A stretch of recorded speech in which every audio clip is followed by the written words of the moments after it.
Assalamualaikum warahmatullahi wabarakatuh. Nama saya Muhammad Hazi Akram bin Muhammad Nazir daripada kelas Pendidikan Islam 3. Jadi insyaAllah hari ini saya akan menerangkan kepada anda semua model AD.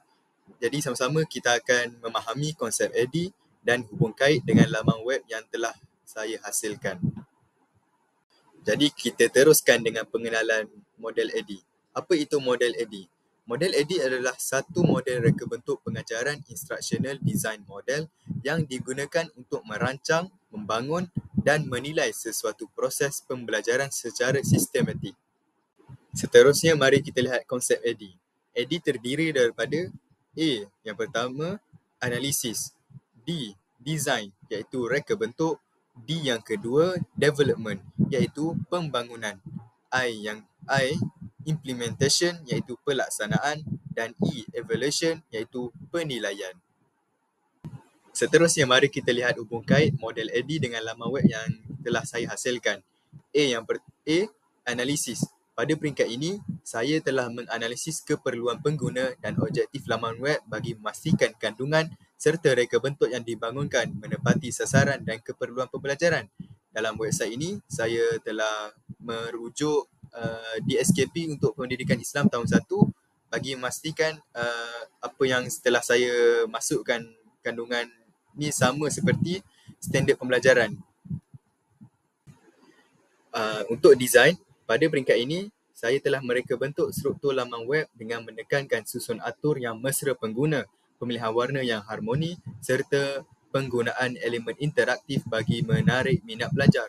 Reka bentuk ini turut memastikan isi kandungan disusun mengikut objektif pembelajaran agar pengalaman pengguna menjadi lebih bermakna dan berkesan. Jadi dalam laman web ini, saya telah memilih warna-warna yang terang dan elemen-elemen seperti kartun yang bergerak-gerak bagi memastikan murid berminat dengan laman web yang interaktif ini. Untuk development, pada peringkat pembangunan, semua reka bentuk yang telah dirancang diterjemahkan ke dalam bentuk sebenar menggunakan platform Google Sites. Saya telah membangunkan halaman utama, pautan subtopik dan bahan sokongan seperti infografik dan video pembelajaran, serta kuis interaktif. Setiap elemen dimasukkan dengan teliti bagi memastikan fungsi laman web berjalan dengan lancar dan tidak mengganggu pengalaman pengguna. Jadi dalam laman web ini, saya telah susun dengan baik isi kandungan website ini supaya pengguna seperti guru dan pelajar dapat guna dengan mudah dan mesra. Untuk implementation, fasa pelaksanaan melibatkan proses memperkenalkan dan menggunakan laman web kepada pengguna sasaran iaitu pelajar dan guru. Saya telah memastikan laman web dapat diakses dengan telefon pintar dan komputer riba.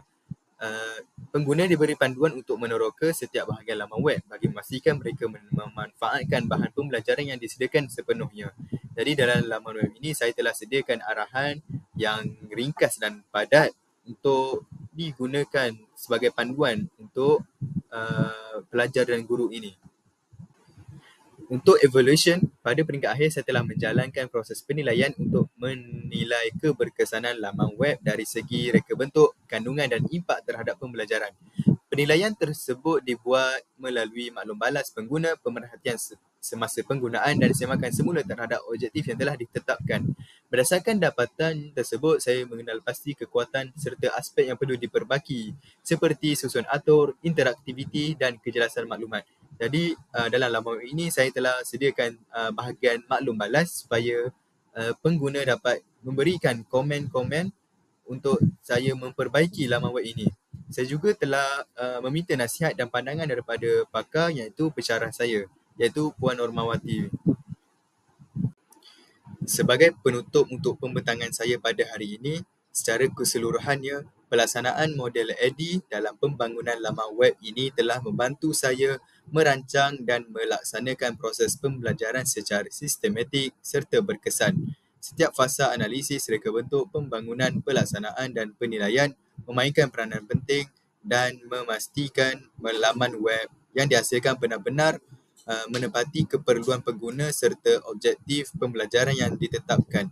Melalui pendekatan ini, kandungan laman web dapat disusun dengan lebih teratur, menarik dan mudah diakses oleh pelajar. Jadi itu sahaja daripada saya. Sekian, wabillahi taufiq wal hidayah. Wassalamualaikum warahmatullahi wabarakatuh.